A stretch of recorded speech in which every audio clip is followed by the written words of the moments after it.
પડી જશે એવું મગજમાં બેહાર છે કે ખાલી ઊંઘમાં થઈ જાય છીએ આપણે. જય હો. ધરારાટ. અને એમાં પાછું એવો વિચાર કરો તમે કે આ સૃષ્ટિ આદુ અનાદિની છે. શરીર આપણું 25-50 વર્ષથી આવ્યું અને હવે 25-50 વર્ષે પાછું જતું રહેશે. તો આ શરીર તો આપણા બધાના હાથમાંથી જવાનું. તો તમે એવું વિચાર્યું છે કે ભાઈ શરીરના હાથે આપણે પતી ગયા, અથવા તો શરીરના હાથે તમારું અસ્તિત્વ પૂરું થઈ જાય છે તો શરીર પૂરું થયા પછી તમે છો.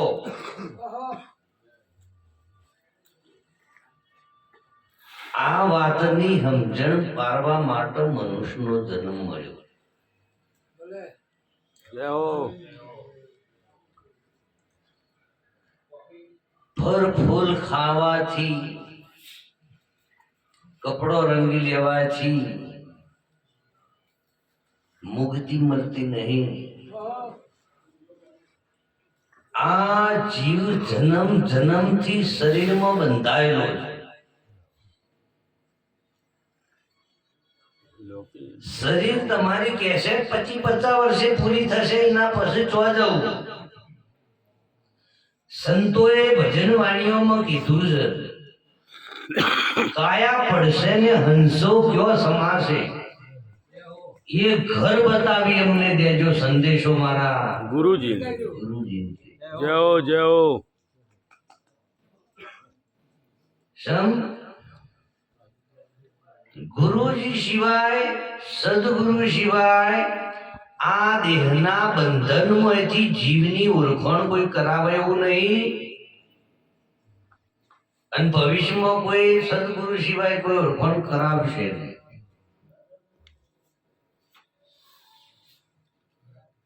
શરીરને આપણે આખું શરીર ડોક્ટરો ફેદે છે.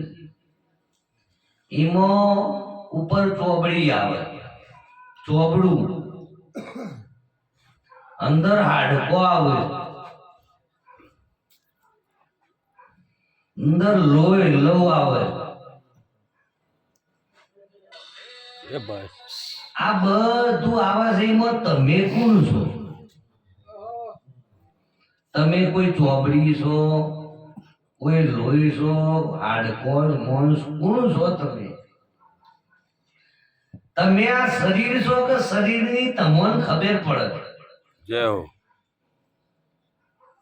એટલા માટે સંતોએ કીધું કે આ માટી કેરા બંગલા में बोलता न कौन था. માટી કશું બોલે નહીં. माटी को खबर पड़ को तो उसके अंदर कौन था. આ કાયાના ઘટ ભીતર તમે ક્યો બેઠા છો, તમારું કેવું સ્વરૂપ છે, તમને તમારે જો ઓળખવા.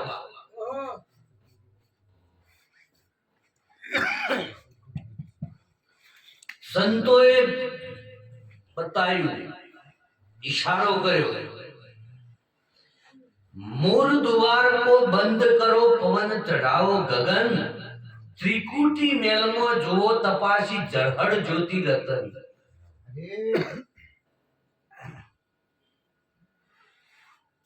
મૂળદ્વાર, મૂળદ્વાર એને કહેવાય કે જે શરૂઆતનો પ્રથમ ફર્સ્ટ દ્વાર એના પછી 9 બન્યા. જે દ્વારથી આ જીવાત્મા શરીરમાં દાખલ થયો એને મૂળદ્વાર કહેવાય. અને બંધ થયા પછી 9 દરવાજા ખુલ્યા ને 9 દરવાજાથી આપણે બહારનું વાપરીએ છીએ, બહારનું ચાખીએ છીએ, જગતનું આપણે આ ચિત્ર જોઈ રહ્યા છીએ.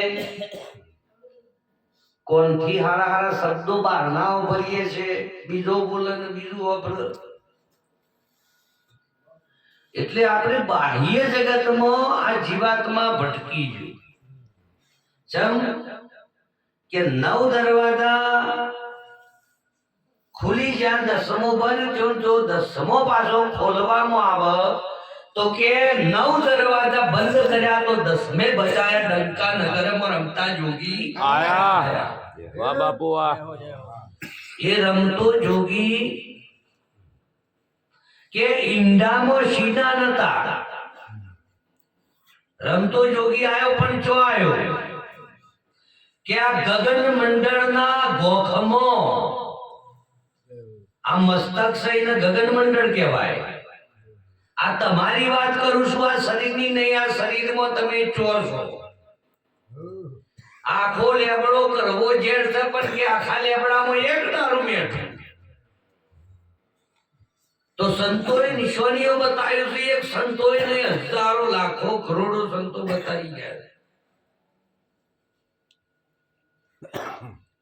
કે ગગન મંડળના ગોખમાં ગગન મંડળ મસ્તક છે ગગન મંડળ છે એમાં એક ગોખ છે ગોખલો એ ગોખલાની મોય નર સુવે નિરાધાર નિરાધાર એટલે કોઈ આધાર વગર એવું નહીં એવું બધું સમજીએ તો આપણને કોઈ ના ધરે શબ્દો સમજવાના નીર વત્તા આધાર નીર એટલે પોણી પોણીમાં જે આધાર શક્તિ નિરાકાર નીરમાં જે આકાર છે તે નિરંજન નિર્મો જે ટપકું છે તે એટલે આ ગગન મંડળ ખરું એમાં 7 દરવાજા છે ઉપર પણ 7 દરવાજોમાં એક દરવાજાની ભીતર 10મો દરવાજો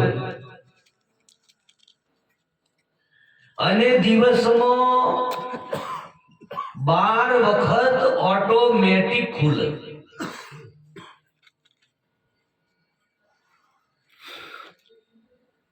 પણ આપણો મને ખબર નહીં આપણી સુરતા ગમે જો ભટકતી હોય 14 લોકમાં એટલે આ એક ગંગા સતીએ કીધું કે વીજળીના ચમકારે મોતી પરવું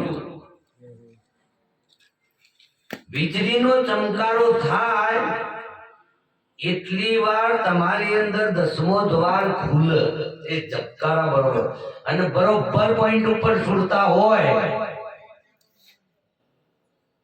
तो के उड़ता नजर में आया साधु भाई उड़ता नजर में आया चौतरे पोख नहीं खाया साधु भाई उड़ता नजर में आया पर હું ઉડે છે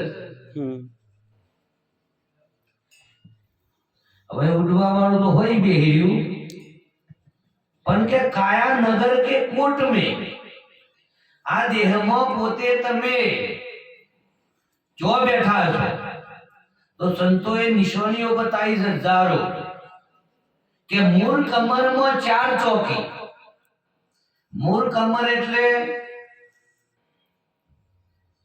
આ ડુંટીમાં નહીં આવી જવાનું મૂળ કમર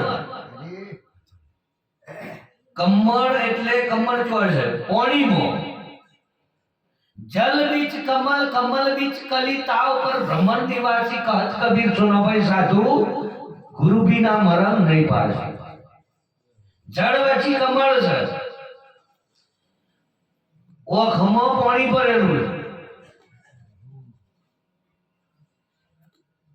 કમળની પોખરીનો આકારનો આકાર છે જળ ભરેલું છે ને જળમાં કમળની પોખરીનો આકાર છે જળના વચ્ચે કમળ છે ને કમળના વચ્ચે કડી છે ઈના ઉપર ભમર ગુંજ છે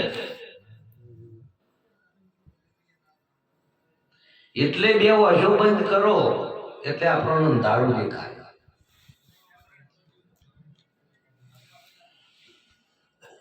પણ અંધારું છે ઈ જ અજવાળું થાય અને નક્કી રાખવા જેટલા અંધારું દેખાય છે એટલા જ અજવાળું થાય બીજી કોઈ જગ્યાએ થવાનું નથી એટલે સંતોએ નાભી કમર એને કીધું કે નાભી કમરમાં 4 ચોકી ગુણપતિ આસન ધર્યો સાધુ વિના ભજન કોણ ધર્યો વિના ભજન એટલે આયરો ભજન નહીં આ આપણા વગાડીએ ને ગઈએ ને બધાઈએ નાચીએ ભજન નહીં એને વાણી કહેવાય ભજન સંતોએ જુદી વાત કરી છે કે આ શરીરનું કોઈ પણ અંગ હલન નહીં, એને લેવા દેવા જ નહીં. કે ઓટ આ મોઢું રામ રામ રામ રામ કરીએ એટલે મોઢું હલે, કૃષ્ણ કોઈ પણ નામ દે એટલે મોઢું ઓઠ હલે, કોઈ પણ નામ લઈએ એટલે કંઠ હલે. પણ સંતોએ એવું સુમિરનની ના પાડી.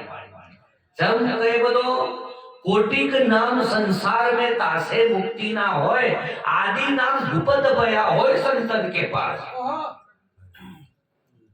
जो हुदी आदि नामनी आदि अनादि गुरु मारा अनुभवी, आदि से ये अनादि से, आदि से प्रथम से ये अनादि. नहीं नाद नो नहीं बुद्ध नो कोण गुरु कोण चेलो आपे फल अकेलो.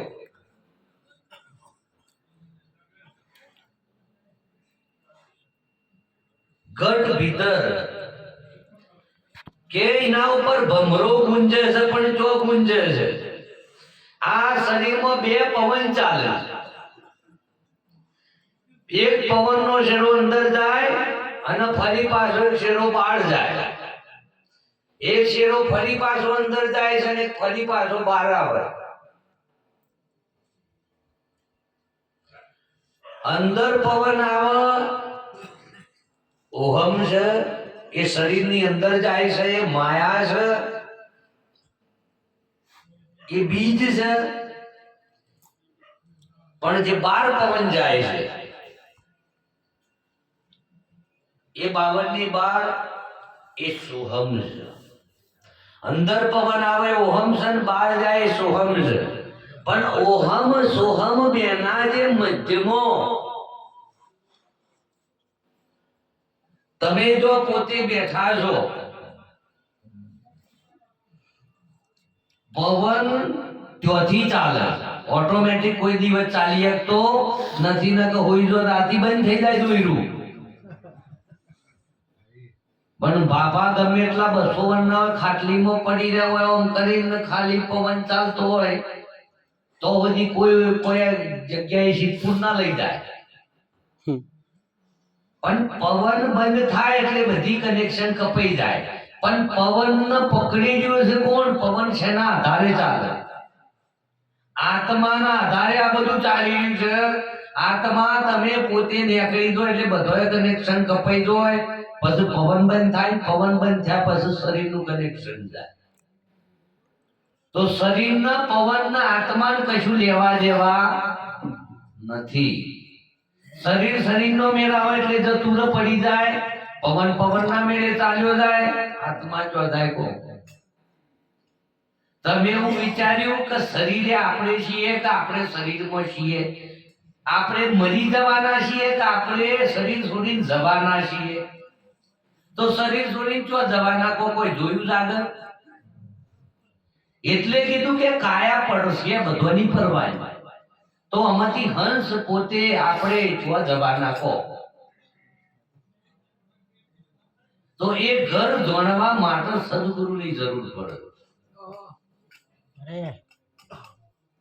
તો ગુરુ કરાવે, ગુરુ પર તન મન ધન સભી વારે कहता अनवर तभी गुरु बेड़ा पार लगावे. ये बातों सब देखन की कहने में नहीं आवे, मरने से पहले जो मर जावे वो रास्ता पावे. जय हो जय हो बाबा. મરી જવાનું એટલે જીવતો મરવાનું છે. આ શરીર દેહથી એ ઘર જોઈ લેવાનું છે કે શરીર છોડું એના પહેલો છો જાવ. जय हो. એટલે ઘરની ઓળખાણ કરવા માટે લગા મન નાદ ની અંદર આ મનને બધાથી હટાઈ લો. 84 ના ચક્કરમાં તમને આ બધા 5 વિષયોમાં ભૂલા પાડી અને આ જીવને ભટકતો કરી દે છે. ફરી પાછા વારંવાર જન્મોમાં લાખો યોનિઓમાં ફરતો ફરતો ફરતો ફરી પાછો એક વખત મનુષ્યનો જન્મ મળે. એમાંય પાછી સમજ ના પડે હું કોણ છું, ચોથી આવ્યો છો જવાનો. जय हो बापू. એટલે કીધું કે જન્મ જન્મથી જન્મથી ગોથો ખાતો આવ્યો છે જીયાવ દુખિયારો. જન્મ જન્મથી ગોથો ખાતો આયો છે આ જીવ દુખિયારો ગુરુજી મારો આયેલો જન્મ સુધારો. હરે હરે એ પંચભૂતના પુત્રાની અંદર આ શરીર પાંચ તત્વોનું બનેલું હરે અને પાંચ તત્વોની અંદર છઠ્ઠું તત્વમાં આત્મા છે અને આત્માને પાંચ તત્વોને કશું લેવા દેવા નહીં. એટલા માટે અગ્નિ આત્માને બાળી શકતું નથી, પવન પરચી શકતો નથી, પાણી પલાળી શકતું નહીં. એટલા માટે આત્માનું મૃત્યુ નહીં. પાંચ તત્વો આખા બ્રહ્માંડમાં ફેલાયેલો હોય તો આત્મા ગમે તો બ્રહ્માંડોમાં ફરક પણ એનો કોઈ દાડો નાશ થવાનો નહીં, બીજું કોઈ તત્વ એને સમાવાનું નહીં. એટલા માટે ભટકે છે જન્મ જન્મથી શરીર ધારણ કરતો કરતો કરતો આ મનુષ્યમાં આવી ગયો છે. એમાંય ના સમજણ પર આપણો સંતો રાત દાડો માં પાડે છે કે ચેતી જા ચેતી જા ચેતી જા કે રજકણ તારું રજડી જશે. જય હો બાપુ, જય ભલે હો. ભક્તિ કરતા હોય કે ના કરતા હોય, ભલે તમે કોથળીઓ પીવો કે બધું ના પીવો, પણ તમે ગમે તેવું વીઆઈપી જીવો પછી ગરીબ વર્ગનું જીવો, પણ દેહ છોડવો પડશે. એ તારા બધાની હરખી કિંમત થઈ જાય. આગે કોણ જાય તો કે મળતું પડ્યું, કારણ કે પવન જતો રહ્યો, નોણું જતું રહ્યું એટલે નોણા વગરનો નાચીઓ થઈ ગયો. નોણું હતું તો હજી નાથાલાલ નાથાલાલ, નોણું થઈ ખતમ થઈ ગયું, પૂરું થઈ ગયું, નાચ્યો જાય. જય હો બાપુ. એટલે જે રમણભાઈ હતા, ફલોણોભાઈ હતા, મંગોભાઈ હતા, પણ આ ભાઈ જતા રહ્યા અને મળદું થઈ ગયું. તો જે જવાવાળી શક્તિ છે રાત દાડો ભેગી રહે છે, એની આપણને ખબર પડતી નહીં. જેને આપણે જોઈ સગું વાલું કર્યું છે એ તો આપણા ઓમું છે, એ તો થોબડાનું છે, પંચમહાભૂત છે. એટલે આપણા મનુષ્યને આ જીવન કોઈ વાતની કોઈ ખબર પડતી નથી. અને એવા અંધકારમાં પડેલા જીવોને જગાડવા માટે સંતો રાત દાડો મહેનત કરી દેવાનું લઈ જવું કહો.